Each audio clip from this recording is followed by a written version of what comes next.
Hello friends, welcome back to my channel. Dr. Bhumika here, Relationship Trauma Healing Coach. आज हम बात करने जा रहे हैं एक बहुत ही इम्पोर्टेंट टॉपिक पे।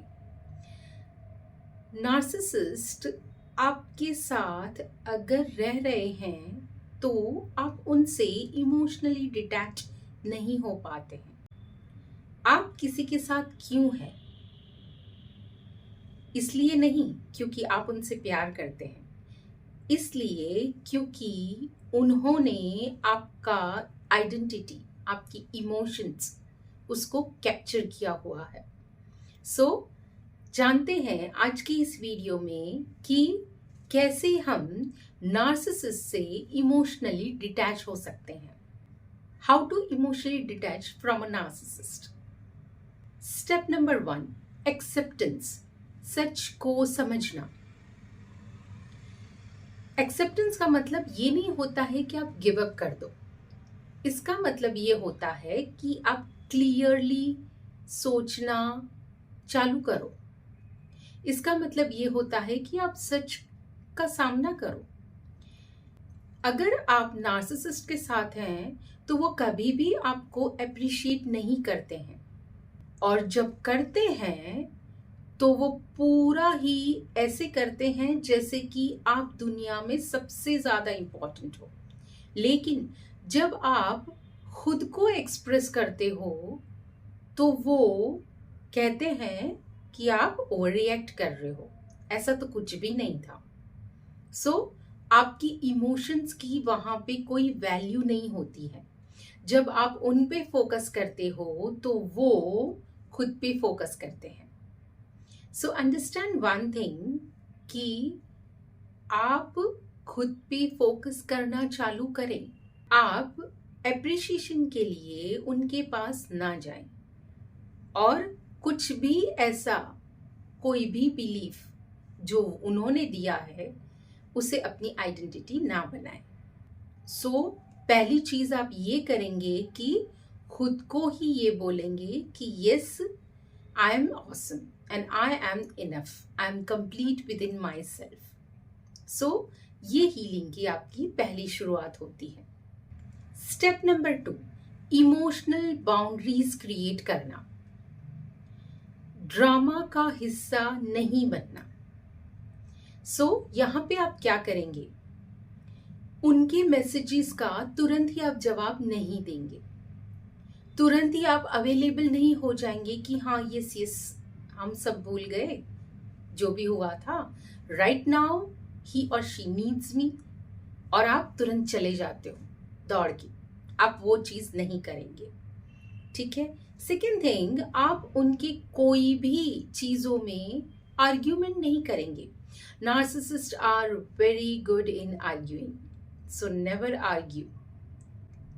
अपने आप को एक स्ट्रॉन्ग इंसान प्रेजेंट करने के लिए वहां पे आपको साइलेंस मेंटेन करना जरूरी है। आप हर एक ड्रामा का हिस्सा नहीं बन सकते, और आपको वो चीजें नहीं करनी चाहिए जो आप पास्ट में कर रहे हो।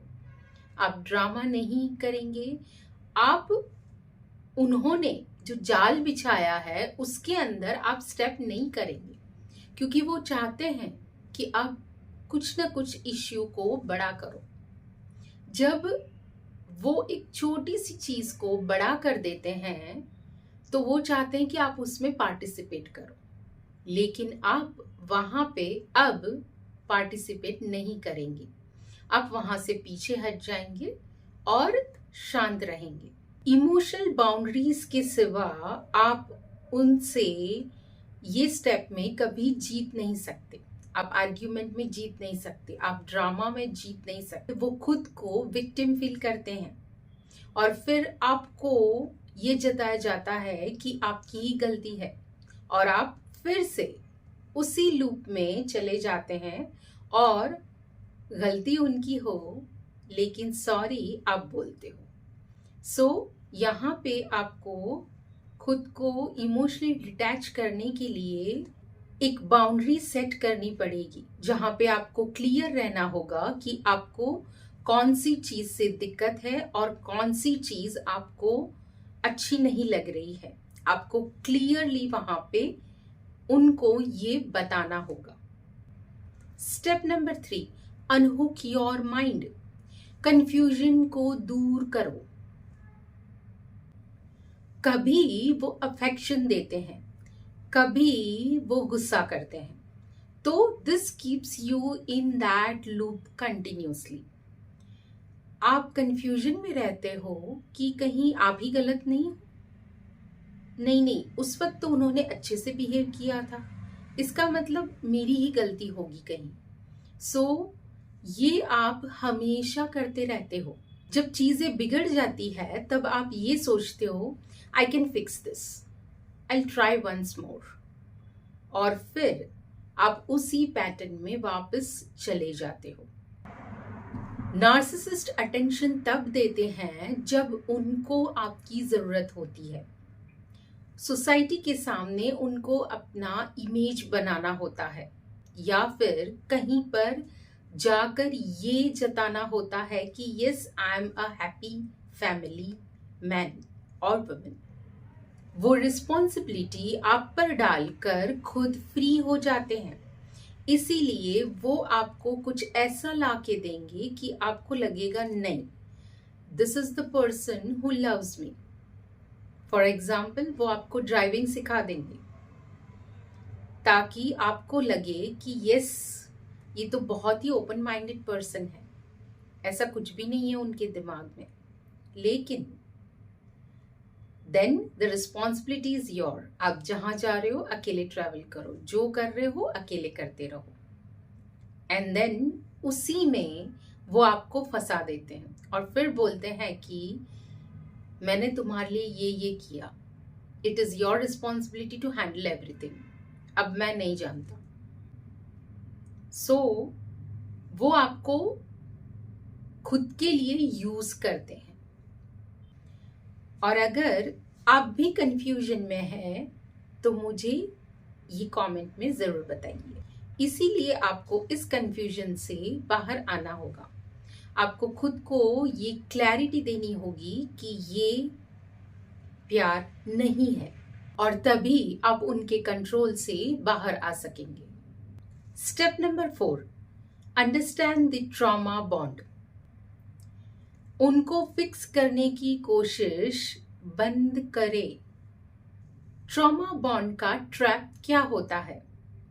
पेन, ओकेजनल अफेक्शन, कभी कभी अच्छे से बोलना, कभी कभी आपको बहुत अच्छे से रखना। सो ये क्या होता है? एडिक्शन बन जाता है और आप उसी चीज को क्रेव करने लगते हो। पेन के बाद आप ये चाहते हो कि एक फेज आए कि बहुत सब कुछ ठीक हो जाए, और वो थोड़ी देर के लिए ठीक हो जाता है और आपको लगता है कि yes now everything is okay. तभी एक छोटी सी चीज वापस आ जाती है और पूरा साइकिल वापस होने लगता है। You are in always pain. So यहाँ पे क्या करना है आपको? फिक्स करने की कोशिश बंद करो। ये कोई ऐसी चीज नहीं है कि आपने शुरू की है और एक चीज पे खत्म हो जाएगी, लेकिन ये एक ऐसी चीज है जो कभी खत्म नहीं होती है। नार्सिसिस्ट को फिक्स करने के प्रोसेस में हम खुद को ही तोड़ देते हैं और खुद ही टूट जाते हैं। सो ये सब करना बंद कीजिए। Step number 5, rebuild your identity. आप सिर्फ उनके पार्टनर नहीं हो, आप सिर्फ उनकी जिंदगी का हिस्सा नहीं हो। आपकी आइडेंटिटी सिर्फ इतनी नहीं हो सकती। आप ऐसे कुछ नहीं हो कि उन्होंने जो बोला कि आप ऐसे चलते हो, आप ऐसे खाते हो, आप ऐसे हो, यू आर वेरी सेंसिटिव, आप रिएक्टिंग बहुत हो, ये बोल के आपको एक लेबल दे दिया जाता है और इसी चीज को आप आइडेंटिटी बना लेते हो कि शायद yes I am too fat, I am too black, I am not good at some skills. So ये सारी चीजें आपके दिमाग में होती है। इसलिए आपको लगता है कि वो जो बोल रहे हैं वो सच है। आप सिर्फ उनके पार्टनर नहीं हो, आपकी आइडेंटिटी उससे ज्यादा है। अपनी आइडेंटिटी कैसे क्रिएट करें? खुद को इन सब चीजों से बाहर निकालें। सिर्फ उनका ही लेबल लेके ना घूमें। आप खुद को एक अलग तरीके से देखना शुरू कीजिए। आपके पोटेंशियल्स, आपकी स्ट्रेंथ, आपकी स्किल्स, वो चीजें डेवलप कीजिए जो आपको कंप्लीट महसूस करवाता हो। वो नहीं जो वो चाहते हो, वो स्किल्स नहीं जो उनको पसंद है, लेकिन वो चीजें जो आपको पूरा बनाती है, जो आपको ये महसूस करवाती है कि यू आर स्टिल अलाइव। जब आप इस तरह से अपने आप पे काम करना शुरू करते हो, you feel strong inside you, और आपका डिटैचमेंट भी स्ट्रॉन्ग हो जाता है। Step number 6, stop waiting for emotional closure. Emotional closures narcissist से आपको कभी नहीं मिलता। सिर्फ उनसे क्या मिलता है? ब्लेम। आपकी वजह से ही सब कुछ गलत हो रहा है, आप ही प्रॉब्लम हो। क्या मिलता है? कंफ्यूजन। कभी प्यार, कभी बहुत ही ज्यादा गुस्सा, कभी abuse, and then again love, gift, sorry, words कहीं, एक्शंस कहीं। सो ये सारी चीजें आपको कंफ्यूज कर देती है। उनसे मिलता है विक्टिमहुड। आप खुद को ही नहीं विक्टिम बनाते, लेकिन वो खुद को विक्टिम प्रेजेंट करने लगते हैं, तो आपको गिल्टी फील करवाते हैं और फिर आप उसी चक्कर में वापस घूमने लगते हो। So stop waiting for emotional closures. वो आपको कभी भी वो इमोशनल क्लोजर नहीं देंगे। क्यों? क्योंकि तब उनकी पावर खत्म हो जाती है। इसलिए आपको खुद को ही अपने इमोशंस को एक डायरेक्शन देनी पड़ेगी और स्ट्रांग बनना होगा। क्लोजर्स आपको उनसे कभी भी नहीं मिलेगा, वो आपको खुद से ही मिलेगा। Step number 7, break the fantasy. Reality check लगाओ। कैसे? माइंड हमेशा सिर्फ एक ही चीज याद रखना चाहता है जो उनके साथ अटैच होती है, दैट इज अच्छे अच्छे मोमेंट्स। बुरे मोमेंट्स हम याद करना नहीं चाहते, लेकिन अगर डिटैचमेंट चाहिए आपको इमोशनली, तो आपको वो रेड फ्लैग्स लिस्ट करने होंगे। पेन को एक्नॉलेज करना होगा। प्रॉमिसेस को रियलिटी के अगेंस्ट कंपेयर करना होगा। वो जब ये बोलते हैं कि मैं बदल जाऊंगा, I am sorry, I didn't meant it, तो उनके वर्ड्स और उनकी एक्शंस अगर मैच नहीं कर रहे हैं तो उन शब्दों का कोई मतलब नहीं है। So go with the reality, don't go for words. जब आपके ब्रेन को एक सच्चाई पता होती है तो आप गलती नहीं करते हो और आप फैंटेसी में नहीं रहते हो कि कभी आपको फ्लावर्स दे दिए और कभी आपको अच्छे से मना लिया, कभी अपनी इमेज बचाने के लिए सोसाइटी के सामने आपको प्रेजेंट कर दिया साथ में। सो ये सारी चीजें जब होती है, तब आपका ब्रेन जब सच्चाई जानता है तो इन सब चीजों से अफेक्ट नहीं होता है और उनकी जो रियलिटी है वो हमेशा आपके सामने रहती है। तो आपका डिटैचमेंट और ज्यादा डीपर हो जाता है और आप डिस्टर्ब नहीं होते हैं। Step number 8, replace their voice with your own. वो आपको कुछ ना कुछ बोल के हमेशा ये महसूस करवाते हैं कि यस, वो आपके बारे में ये सोचते हैं और वो सच है।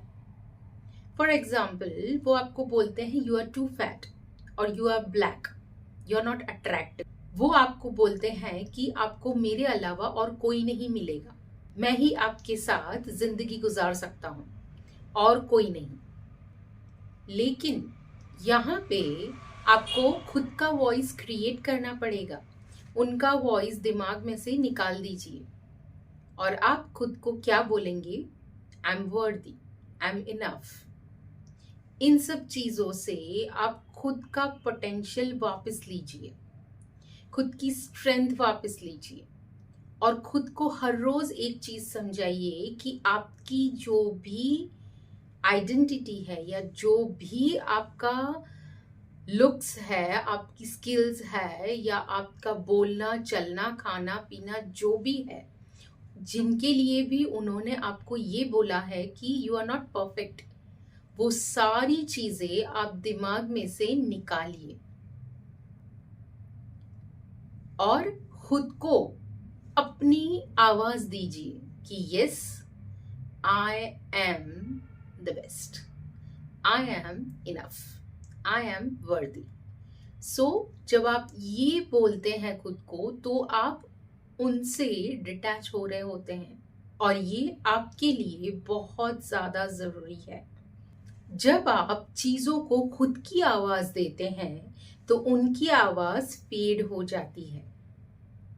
सो डिटैचमेंट तब नहीं होता जब वो बदल जाते हैं, तब होता है जब आप एक इमोशनल डिस्टेंस क्रिएट कर लेते हो। नार्सिसिस्ट को फॉरगेट करना इम्पोर्टेंट नहीं है, लेकिन खुद को रिमेंबर करना इम्पोर्टेंट है। सो खुद को चूज कीजिए। अगर आप भी इसमें से कोई गलती कर रहे हैं तो मुझे कमेंट में ज़रूर बताइए। और अगर ये वीडियो आपको कहीं भी खुद से रिलेटेबल लग रहा है तो मेरे साथ कमेंट में अपनी स्टोरी ज़रूर शेयर कीजिए। मेरे वीडियो को लाइक और सब्सक्राइब कीजिए ताकि मैं इस तरह का कंटेंट आपके लिए लाती रहूँगी। और इस वीडियो को किसी और के साथ शेयर कीजिए जिसको इन सब चीज़ों की ज़रूरत है, ताकि उन लोगों को भी इन सब चीज़ों में से बाहर आने में मदद मिले। And the most important thing, do take good care of yourself because nobody can do better than you. Thanks for watching.